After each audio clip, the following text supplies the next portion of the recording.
Mayong hapon, Negros. Ini ang Digicast Negros X. Ang nagapanguna nga napulo ka mga balita sa isla sa Negros, ang amo ni gadulong sa inyo. Updin niyo kami via Facebook, YouTube, kag sa among website www.digicastnegros.com. Kag sarama kayo malantaw sa Kika Channel 11 sa Kabangkalan City, Himamaylan City, kag Banwasang Ilog. Kag yari na ang top 10 nga mga balita sa Negros subong adlaw.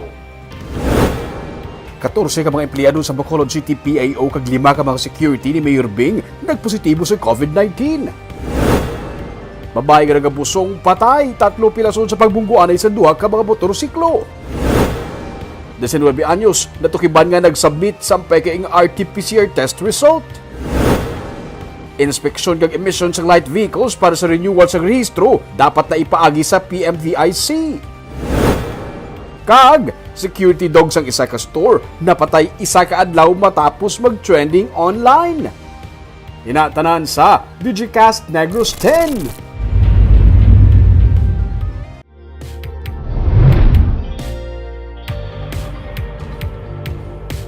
Sa number 10, sila'y non-beauty queen nga si Rhea Angelica de Ocampo ang gindayaw matapos malakip sa top 10 finalist sa Miss Philippines Earth 2021.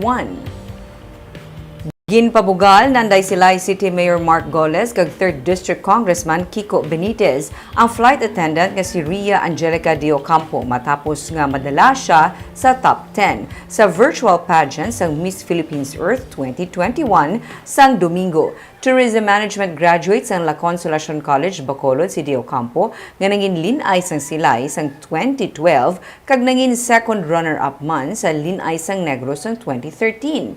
Isa siya sa 68 ka mga kandidata nga nagpaindis-indis sa Miss Philippines Earth competition. Ang pagpasanyog sa organic farming kag pagpabaskog sang kampanya sa environmental protection pinaagi man sa pag-amlig sa mangrove ang kabahin sa iya nangin advocacy. Si Neila Alshobarji sang Parañaque City amo ang ginkoronahan bilang Miss Philippines Earth 2021 kag natala na magtiglawa sa pungsod sa Miss Earth pageant.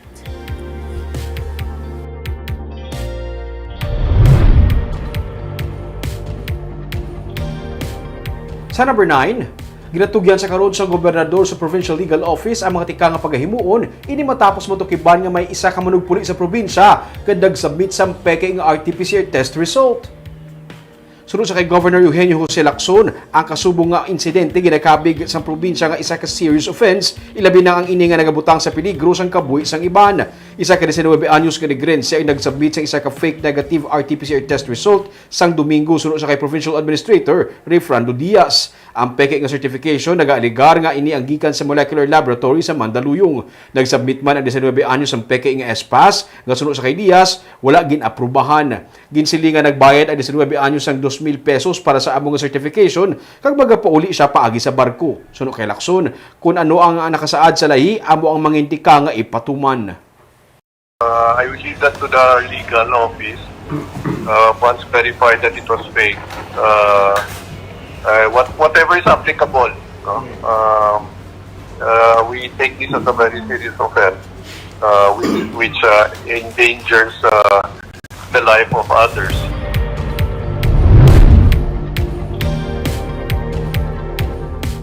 Sa number 8, Negros Oriental naglabot sa 15.6% sa target population nga mabakunahan. Ginkalipay ni Dr. Leland Estacion, Ground Commander sang IATF sang Negros Oriental, nga sige-sige karon ng pag-cooperate sa mga pumuluyo sa probinsya para magpabakuna. Bangod sunod sa kay estasyon, naglabot na sa 15.6% ang nadapatan sa COVID-19 vaccine sa Negros Oriental, kag 8.2 sa diri ang fully vaccinated na. Sandig sa datos sa probinsya, 65,123 ang naka-first dose na sa COVID-19, kag 71,961 naman ang fully vaccinated, lakip na diri ang 1 dose nga Johnson. Ini ang nagakadapat nga tiun para magpabakuna suno kay estasyon bangod sa manubo na ang kaso sa probinsya sa karon. 437 na lang ang latest nga active cases sa Negros Oriental matapos mag-record sang 35 new cases kag 32 recoveries. Samtang ang Negros Occidental naman nga may 57 new cases kag 42 recoveries kahapon ang may 1,135 active cases. 868 naman ang active cases sa Bacolod nga may 36 new cases kag 14 new recoveries kahapon. 8.2 ang fully vaccinated. Sa number 7,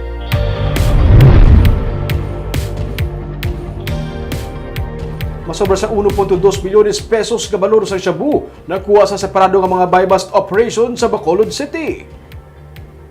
680 mil pesos ka balor sa ginapatian shabu ang na-recover sa nagkalain-lain nga unit sa Bacolod PNP sang Sabado sa buy-bust operation sa Purok Riverside sa Zone 3 sa Barangay Banago. Arestado sa buy-bust sa Alan Sadia kag Johnny Gonzaga. Samtang kahapon naman sa kaagahon, 340 mil pesos ka balor sa shabu ang nakuha sa buy-bust operation sa Pideya sa Barangay 8. Naaresto sang operatiba ang subject nga si Tommy Flores. Pagkagabi, naaresto naman sa Police Station 8 ang duha ka mga street level target kasanay Joseph Gonzales kag Willizer Colango sa buy-bust operation sa Purok 6 Barangay Singkang Airport. Malapit sa 184 mil pesos naman nga balor sa illegal nga droga ang nakuha sa ila. Detained na sa mga police stations ang mga naaresto kag kaso nga paglapas sa Republic Act 9165 ang ilang atubangon.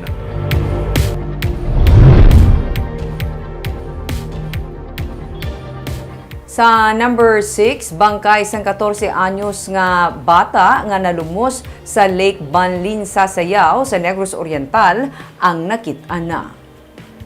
Matapos ng duha ka adlaw nga search and retrieval operations ng rescue team sang Negros Oriental kag Sibulan, tigayo na nga na-recover sang Biyernes ang bangkay sang 14 anyos nga si Rian Tagyam nga nalumos sa sikat nga lake nga balin sa Sayaw sa Sibulan, Negros Oriental. Sandiga sa Negros Oriental DRRMO, nalumos si Tagyam sang Miyerkules matapos makapsize ang iya sini nga kayak sa tunga sang lake.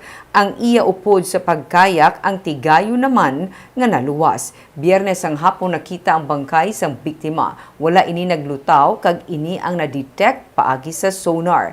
17 meters sa dalom sang tubig sa tunga sang lake suno sa DRRMO na recover ang bangkay ni Tagyam.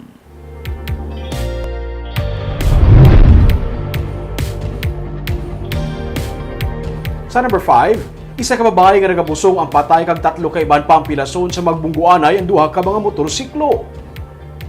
Patay ang 21 anyos ka babae nga si Azel Legaspi nga nagabusong pa samtang nagadala sa motorsiklo matapos makabunggo sa isaman ka motorsiklo sa bahin sa Barangay Ginhalaran sa Silay City Biyernes ang gabi. Sa investigasyon sa PNP, upod ni Legaspi nga nagaangkas ang 11th partner nga si Mark Olvido sa mabungguan sila sa nagapadulong nga motor sa piyak nga lane sa sila ang nag-left turn.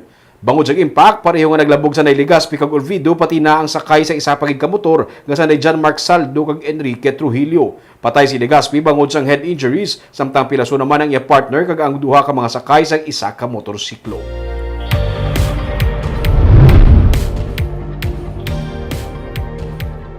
Sa number 4, Bacolod Emergency Operations Center ang nag-recommend sa pamunuan sa mga local government units sa Negros Occidental nga kung mahimo mag-coordinate sa ila kung may ipasulod nga COVID-19 patient sa mga hotel sa Bacolod.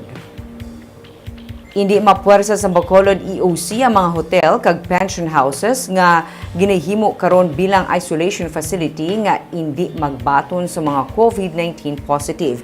Pero nagapangabay si M. Ang, Executive Director ng EOC nga kung pwede hindi magbaton sa mga walk-in patients ang mga hotel kag pension house nga gintalana para sa mga nagpositibo sa COVID-19. May 4 tanan ka hotel kag pension house nga natagaan sang accreditation sa Department of Health para magserbe nga isolation facility sa Bacolod. Tungod man kahangawa nga tugas sa nga COVID-19 Delta variant, gina-recommend sang EOC sa mga pamunuan sang banwa kag syudad sa probinsya nga makig-angot sa ila kung mayara sila sang pasyente nga ipasulod sa mga hotel kag pension house nga isolation facility sang syudad. Kung wala gin coordinate sa amon. There are some of the accredited inns, pension houses, and hotels nga ginagamit ta. May sulod ang iban nga LGU. Kapasulod man sila pasyente sa iban nga LGU. So we strongly recommend nga i-coordinate din sa amon para mabalaan man namin. You know, we'll never know kasi wala man kami list sang iyasang hotel nga mga check-in information. Ang wala man sila sa line list namon.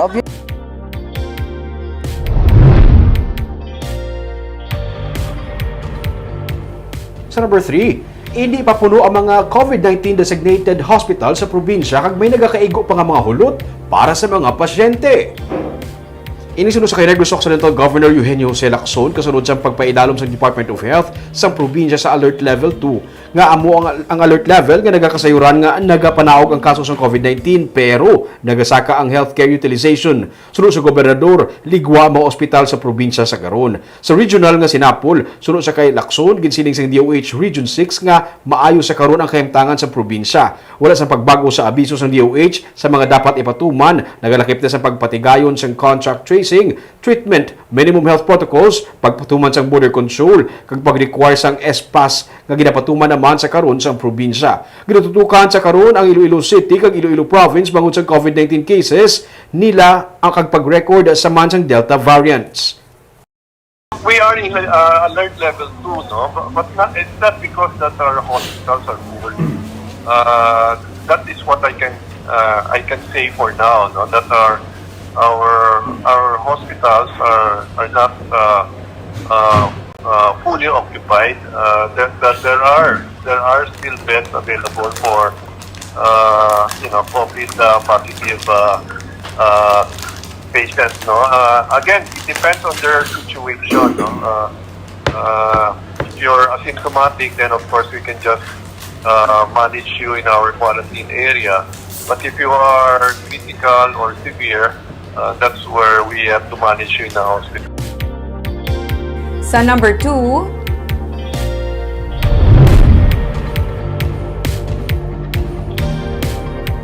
sumugod subong nga adlaw ang inspection kag emission sa mga light vehicles nga natalana para sa renewal sa ilang registration ang ipaagi na sa PMVIC o kuna Private Motor Vehicle Inspection Center. Sunod kay Ruben Tampos, ang pamuno sang Land Transportation Office sa Bacolod, nakabato na sila sang memorandum nga ang mandatory inspection kag smoke emission testing sa mga light vehicles o kung ang may 4,500 kilograms and below gross weight, lakip na mga motorsiklo kag tricycle ang ipaagi na sa PMVIC. Sa 2020 nga records ang LTO Bacolod, masobra sa 89,000 ang kadamuon ginakabig nga light vehicle nga nagalakip sa mga motorsiklo kag tricycle. Sa Bacolod, may isa lamang ka-accredited nga PMVIC sa karon kag iniya napahamtang sa Bredco area. Sakop sang LTO Bacolod ang mismo syudad sang Bacolod, Silay City, Talisay City, Banwa sang Murcia kag Bago City. Kung bala masarangan sang isa lamang ka PMVIC ang mga light vehicles nga nakarehistro sa mga lugar sakop sang LTO Bacolod, isa sa mga ginalantaw nga concern sang LTO suno kay Tampos. Ang mga heavy motor vehicles sarang sa gihapon makapaidalom sang emission testing sa mga Private Emission Testing Center o kun PETC. Abiso ni Tampos sa mga tag-iya sang salakyan nga magaparenew sang ilang registration ang mga una magbisita anay sa LTO Public Portal para magpa-register online. Ang accredited na motor vehicle inspection center sa Bacolod. Walang concern naman subong ma'am kung makita nila. First, no, kung may ginakatuan ng mga insurance companies, first may suwa ng insurance, then dito ka ma-proceed sila for actual inspection kag emission testing sa salakyan. After sang process nila dito, sunod sa system namon ang result. No? So, dalawin mo ang hard copy mo result kaya isubmit sa LTO for processing na. Kag sa numero 1 sa mga balita, subong nga adlaw. 14 tanan ka mga empleyado sa Bacolod Public Information Office kag 5 ka mga security ni Bacolod City Mayor Evelio Lunardia nagpositibo sa COVID-19. Mayor Bing nagnegatibo sa swab test. Ma-report si Nico Delfin. Temporaryo nga sirado ang Public Information Office sa Bacolod City Government Center matapos nga nagpositibo sa COVID-19 ang 14 sa 20 ka mga empleyado. Yara na sa isolation facility ang mga empleyado nga lunsay asymptomatic o kung wala sa may ginabatsyag nga sintomas sang COVID-19. Sa Agosto 13, natala na liwat nga magabukas ang opisina matapos ang disinfection. I think they are all in isolation right now. Pati ang mga photographers sa video. Nagnegatibo naman ang resulta ng swab test ni Mayor Evelio Lunardia pero may 5 sa mga security personnel ng alkalde ang nagpositibo sa COVID-19. Silang napaidalom naman sa isolation makaligad ng contact tracing. Isolated na sila and they are mostly vaccinated naman sila. In fact, ang sa PIO, 19 out of 20 vaccinated man. So they are all asymptomatic but they still need to be isolated. Samtang ginpahayag maniang nga nagapabilin nga wala sang na-record nga COVID-19 Delta variant sa Bacolod. Ginpaidalom sang Department of Health ang syudad sa Alert Level 3 nga nagakasayran nga nagsaka ang COVID-19 cases kag nagsaka man ang healthcare capacity utilization. Pero suno kay ang padayon ng pagnubo sang kaso sang COVID, humalin sang nagligad nga semana kag yara sa masobra 40% ang hospital utilization sa syudad. Nico Delfin para sa Digicast Negros. Sa good vibes sa nagligad nga semana ato nakilala si Pali nga isa ka security dog sa isa ka baligyaan sa Bacolod. Isa ka adlaw matapos siya nag-trending, napatay si Pali matapos nga ma-hit and run.